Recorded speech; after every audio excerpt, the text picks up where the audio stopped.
Wind howls, flies buzz. The faint echo of screams lingers in the distance. The morning sun rises over a valley of death.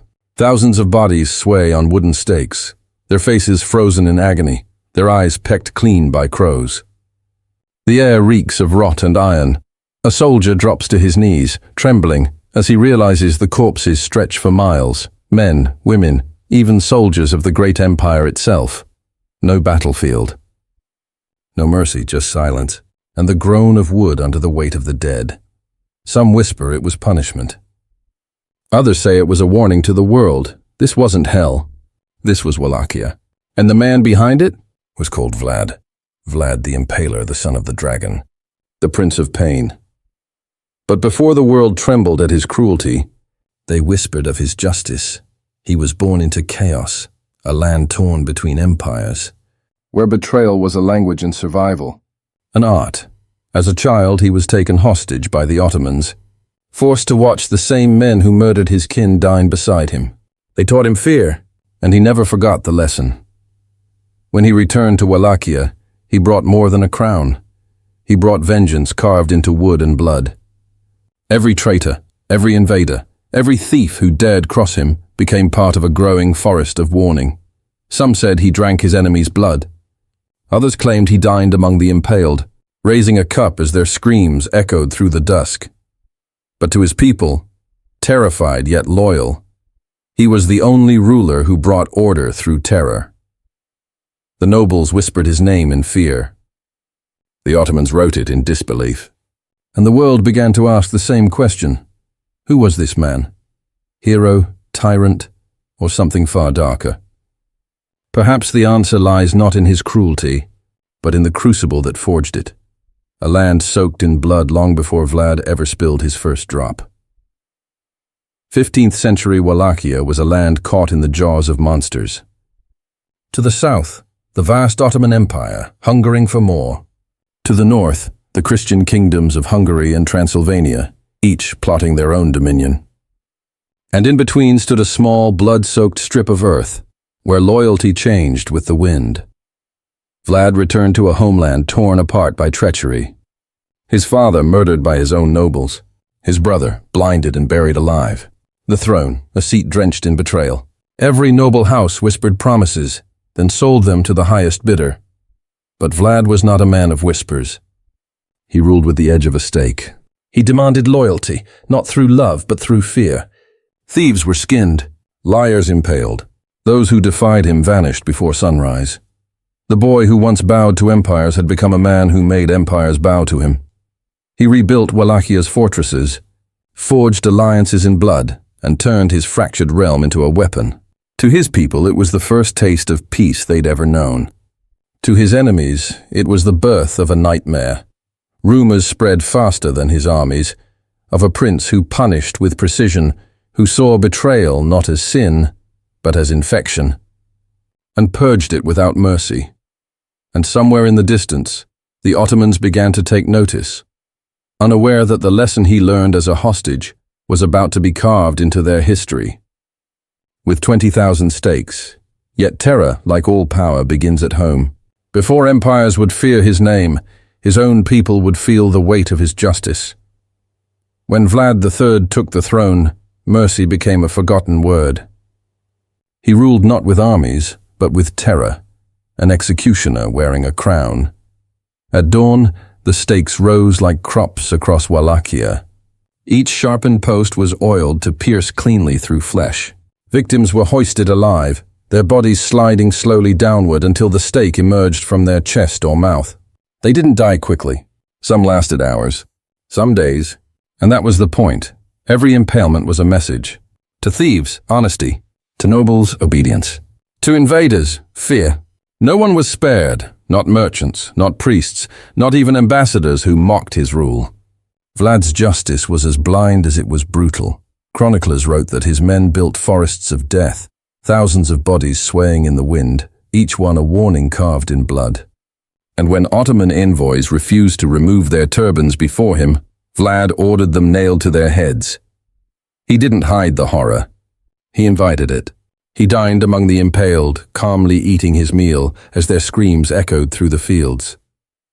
To him, order was born only through terror, and it worked. Crime vanished. The streets of Wallachia, once lawless, became eerily safe. A golden cup was said to hang in the capital's fountain, untouched, unguarded, never stolen. But his reign was not peace. It was paralysis, a kingdom held still by fear. Across the Danube, the Ottoman Empire watched in disbelief. The stories sounded like madness, until their own scouts rode into Wallachia and saw the truth with their own eyes.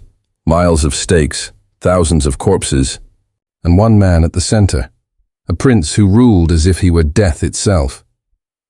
The few who escaped that valley of the dead brought more than stories. They carried nightmares. And with every retelling, the horror grew. Word of the Impaler prince spread like wildfire, carried by merchants, fugitives, and trembling soldiers. The Ottoman Empire, vast and unchallenged, suddenly faced an enemy who fought not with numbers, but with nightmares. When Sultan Mehmed II sent an army into Wallachia, his men expected resistance. What they found instead was silence. Villages deserted, wells poisoned, forests stripped bare, until the wind revealed what lay ahead, an endless field of corpses. 20,000 men, impaled in perfect formation, their uniforms still glinting with Ottoman insignia. The smell was unbearable, rot, blood, and smoke merging into one choking stench. Horses refused to move forward. Soldiers vomited, prayed, or fled. Even the hardened janissaries hesitated. The Sultan himself halted his advance. "How can you fight a man," one chronicler wrote, "who builds his victories from the dead?" To the world, Vlad became something beyond human, a phantom of cruelty, a shadow that ruled by terror alone. But his madness had method. Every corpse was a line of defense, every impaled soldier a wall of fear. Armies cannot march through horror. While empires plotted and kings debated morality, Vlad understood one truth. Fear was faster than diplomacy, more powerful than steel. He didn't need to conquer the world. He only needed to make it afraid of him, and he succeeded. For the first time in history, the unstoppable Ottoman Empire stopped. Yet every reign of terror carries its own curse. The same fear that protects a king eventually turns on him. As years passed, Vlad's enemies multiplied, not just across borders, but within his own walls. The nobles who once bowed in trembling loyalty now whispered in the dark, plotting against the tyrant who had made them prisoners in their own land. His allies in Hungary turned their backs, painting him as a lunatic unfit to rule.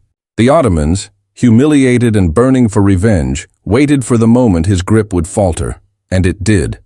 Betrayal, the same poison that had killed his father, returned for the son. Vlad was captured, imprisoned, and stripped of his throne. Years in chains followed, his legend fading into rumor, his once mighty realm consumed by chaos. When he finally escaped and reclaimed his crown, it was not triumph, it was obsession. The stakes rose again, but this time there were fewer enemies and fewer followers. His terror had devoured everything, leaving him alone in the empire of corpses he'd built. His end came not on the throne, but on the battlefield, surrounded, abandoned, and cut down by his own men. Some say his head was sent to the Sultan, preserved in honey as proof that even monsters bleed. Wallachia buried him in secret, yet no one could ever agree where his body lay. Because men like Vlad never truly die. They dissolve into legend, into nightmares whispered by candlelight. And in that silence, the world forgot the man. But never the stakes. Centuries have passed, yet the forests of stakes still haunt the edge of memory. Time has buried the bones, but not the fear. In the mist of Wallachia, locals still whisper of a prince who ruled like a god and punished like the devil. To some, he was a hero who saved his land from ruin. To others, a monster who drowned his nation in blood. But perhaps the truth lies between those screams and silences. In a man who believed order could only be born through suffering. The world would rename him Dracula, the Dr.